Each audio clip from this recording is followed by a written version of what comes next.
Bismillahirrahmanirrahim. Assalamualaikum warahmatullahi wabarakatuh. Alhamdulillahirabbil alamin bi ni'matihi tatimmus shalihat. Asyhadu an la ilaha illallah wa asyhadu anna sayyidana Muhammadan abduhu wa rasuluh. Allahumma shalli wa sallim ala sayyidina Muhammadin wa ala alihi wa ashabihi wa man tabi'ahum bi ihsanin ila yaumiddin. Bapak Ibu hadirin dan hadirat yang salat zuhur dan dimuliakan Allah Subhanahu wa taala. Pertama kita bersyukur kepada Allah dengan mengucapkan alhamdulillahirabbil alamin dan berselawat kita kepada Nabi sallallahu alaihi wasallam dengan mengucapkan Allahumma shalli ala sayyidina Muhammad wa ala ali sayyidina Muhammad. Assalamu alayka ya Rasulullah, assalamu alayka ya Habiballah. Kita lanjutkan dalam kajian tentang hikmah daripada ibadah. Sebelumnya kita membahas tentang hikmah ibadah daripada mahdhah. Itu ibadah yang tidak bisa dirasional, seperti ibadah wudu dan kaitannya dengan hadas. Allah yang menjadikan ada hal-hal yang menjadikan kita berhadas, baik hadas kecil maupun hadas besar. Lalu kemudian kita diperintahkan untuk berwudu untuk menghilangkan hadas kecil dan mandi untuk menghilangkan hadas besar. Nah, ini secara rasional ini memang tidak bisa kita rasional. Ini murni dari Allah Subhanahu wa taala bahwa orang ketika buang angin maka dia berhadas kecil. Lalu kemudian kalau mau sholat dia wajib berwudu. Apa kaitannya dengan buang angin dengan hadas kecil ini dengan wudu? Itu tidak bisa dirasional. Itu murni sebagai perintah. Kenapa zuhur 4 rakaat, subuh 2 rakaat? Itu tidak bisa kita rasional. Memang sudah begitu ya. Maka oleh karena itu ibadah mahdhah ini adalah sebagai ujian terhadap kita membuktikan daripada kalimat asyhadu an la ilaha illallah wa anna muhammadar rasulullah. Jadi pembuktian. Jadi kalau memang orang sungguh-sungguh beriman dengan kalimat asyhadu an la ilaha illallah asyhadu anna muhammadar rasulullah tadi, maka dia tidak protes. Kenapa zuhur itu 4 rakaat? Kenapa enggak sama dengan subuh aja gitu? Biar singkat. 2 aja gitu. Atau kalau tidak samakan aja dengan witir yang bisa satu rakaat. Jadi cepat gitu. Salat zuhur 1 rakaat, habis itu ceramahnya singkat, bisa cepat makan zuhurnya gitu. Kalau 4 kan lama jadinya. Nah, ini namanya ibadah mahdhah. Tapi ada ibadah sosial. Ibadah sosial ini adalah ibadah yang fungsinya itu bisa dirasional, fungsinya, dan diterima oleh manusia secara umum. Yang ibadah sosial ini yang paling dominan yang dijadikan Allah Subhanahu wa taala adalah sebagai rukun Islam, yaitu adalah zakat. Ini ibadah sosial. Diwajibkan kepada setiap umat Islam yang sampai pada nisab dan haulnya itu wajib mengeluarkan 2,5% atau berbagai macam jenis zakat lainnya kalau syarat-syaratnya terwujud. Nah, apa hikmah daripada ibadah sosial ini? Dalam Al-Quran Allah Subhanahu wa taala mengatakan khudz min amwalihim shadaqatan tutahhiruhum wa tuzakkihim biha.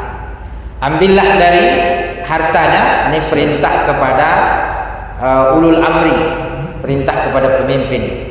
Khudz, ambillah. Nah, jadi memang terkait dengan zakat ini itu lebih kepada lembaga perintahnya, pemerintah. Nah, tapi kalau lembaga sudah berizin dari pemerintah sama juga. Ada lembaga-lembaga zakat yang berizin. Nah, jadi yang diperintahkan untuk mengambil. Kenapa? Karena memang harus dipaksa. Karena kalau tidak dipaksa, tabiat orang itu rata-rata ya, itu tabiat aslinya cinta dengan harta.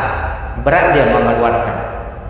Kecuali orang-orang yang sudah tercuci dia, sudah lain dan naik peringkat, itu hilang sifat bakhilnya, hilang sifat kikirnya, itu baru dia mudah.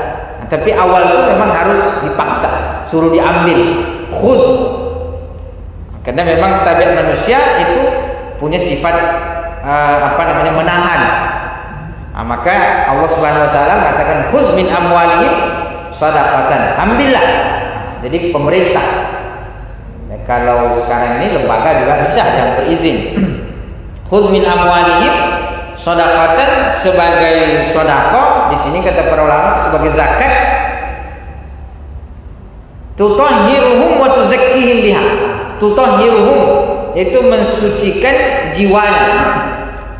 Jadi di sini hikmahnya mensucikan jiwa. Karena dengan kita berzakat atau bersedekah, maka jiwa menjadi suci.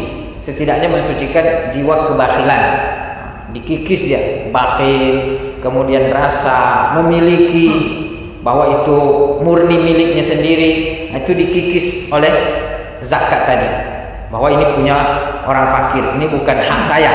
Walaupun saya yang mencarinya, saya yang bekerja, saya mengusahakannya, saya dapat secara baik, tapi ini bukan milik saya. 2,5% ini ada milik, ini disucikan, ada penyuciannya. Kemudian juga disucikan dari sifat bakhil, sifat sombong, kemudian sifat merasa memiliki. Karena harusnya kan Allah Subhanahu wa taala mengajarkan kepada kita bahwa harta atau jabatan apa yang ada di dunia ini itu bukan milik kita, tetapi adalah titipan. Bagaimana itu bisa kita merasa sebagai titipan? Tutahhiruhum wa tuzakkihim biha. Kemudian wa tuzakkihim, mensucikan harta. Maka dengan zakat ini harta menjadi suci. Yang mestinya di situ tercampur hak fakir miskin, hak orang-orang yang berhak, maka di situ disucikan. 2,5% ini menjadi penyuci. Tuzakkihim biha. Maka sebenarnya kalau kita lihat bahwa kebutuhan orang yang mengeluarkan zakat dengan penerima zakat ini, kebutuhannya itu jauh lebih butuh yang mengeluarkan daripada yang menerima. Sebenarnya kalau kita pikir-pikir, cuman kalau di dunia ini sepertinya yang menerima lebih butuh daripada yang memberi. Kalau kita lihat, artinya menerima itu lebih butuh lah di dunia ini. Tapi kalau kita kaji lebih mendalam, sebenarnya lebih butuh itu adalah yang mengeluarkan. Loh kok bisa? Yang mengeluarkan itu wajib. Artinya kalau dia tidak mengeluarkan, berarti berdosa. Bayangkanlah kalau dia mau mengeluarkan zakatnya, tidak ada yang mau menerima, kan kasihan juga. Tapi kalau sekarang belum terbayang, justru lebih banyak penerima daripada yang mengeluarkan. Itu kalau bulan Ramadan, zakat fitrah, itu kadang-kadang 100 fakir miskin itu uangnya hanya ada 10 juta. Jadi dapatlah satu fakir miskin itu 50.000 misalnya di masjid-masjid. Justru amilnya yang banyak dapat. Amilnya bisa sampai 200.000, 300.000, bahkan 500.000. Jadi kalau kita kaji lebih mendalam bahwa kebutuhan yang mengeluarkan zakat ini sebenarnya lebih butuh daripada yang menerima. Kalau yang menerima, dia tidak wajib menerima. Artinya ketika dia tidak menerima zakat, dia tidak berdosa. Tapi yang mengeluarkan ini, kalau dia tidak mengeluarkan, maka dia berdosa. Maka mensucikan hartanya. Walaupun di dunia ini kalau kita lihat penerimanya lebih butuh daripada mengeluarkan, tapi nanti tampaknya itu zahirnya di akhirat bahwa ternyata yang mengeluarkan itu jauh lebih butuh daripada yang menerima. Maka pensucian jiwa, pensucian harta. Demikian juga wa tuzakkim biha, kata para ulama, mensucikan betul yang menerima itu juga tersucikan. Kenapa? Mensucikan perasaannya. Orang miskin ini, fakir miskin, itu kalau melihat orang pelit, kaya tapi pelit, itu muncul rasa irinya. Bisa jadi dia berniat nanti dia kalau pulang ini saya cegat di jalan, saya panjat rumahnya nanti. Itu kenapa? Karena melihat orang berharta tapi dia tidak memperhatikan, muncul iri. Maka dengan zakat itu dibersihkan tadi, membantu orang menghilangkan rasa hasadnya, rasa dengki dengan dia menerima. Kemudian juga mensucikan dari sifat dalam hadis Nabi SAW, kadal fakru ayyakuna kufra. Hampir-hampir saja kefakiran itu menyebabkan orang menjadi kafir. Nah, itu dengan dia diperkuat ekonominya, maka setidaknya menguatkan motivasinya dalam ibadah, menguatkan motivasinya dalam keyakinan. Nah, maka zakat ini sebenarnya sangat dibutuhkan. Maka disitulah kemudian Allah Subhanahu Wa Taala memerintahkan untuk diambil, dipaksa. Karena dipaksa saja belum maksimal. Kata Basnas, potensi zakat kita di Indonesia ini 200 triliun lebih per tahun, tapi yang terkumpul tidak lebih dari 20 triliun. Berarti masih banyak yang belum nih. Tapi kalau orang-orang Bang Riau biasanya ini per bulan dia zakatnya. Berarti tidak masuk nih, yang tidak terkumpul itu tidak masuk. Apalagi kalau sudah syariah, kan dipotong di atas biasanya. Harus sudah dipotong duluan. Nah, tapi kalau kita lihat potensi dengan yang ada realita dari 200 triliun hanya terkumpul tidak sampai 20 triliun. Berarti betapa banyak tuh yang belum, potensi daripada zakat ini belum. Maka oleh karena itu Pak Allah memang memerintahkan harus dipaksa. Dan betapa banyak kalau kita lihat zakat ini secara hikmah, itu betapa banyak bisa menyelamatkan orang-orang yang membutuhkan. Kalau kita lihat lembaga-lembaga zakat berkolaborasi membangun musola, sekolah di kalang mamak dan di berbagai macam pedalaman-pedalaman. Ini ibadah sifatnya sosial, itu tampak dia. Jadi efeknya ini rasional, dirasakan oleh semua, dirasakan secara langsung efeknya di dunia. Maka oleh karena itu Allah Subhanahu Wa Taala memotivasi kita ibadah mahdhah, ibadah sosial. Jadi ada ibadah murni penghambaan, ada juga ibadah nampak dia efeknya di dunia.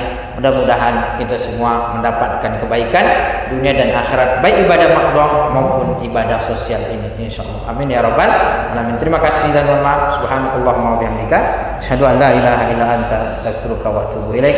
Wassalamualaikum warahmatullahi wabarakatuh.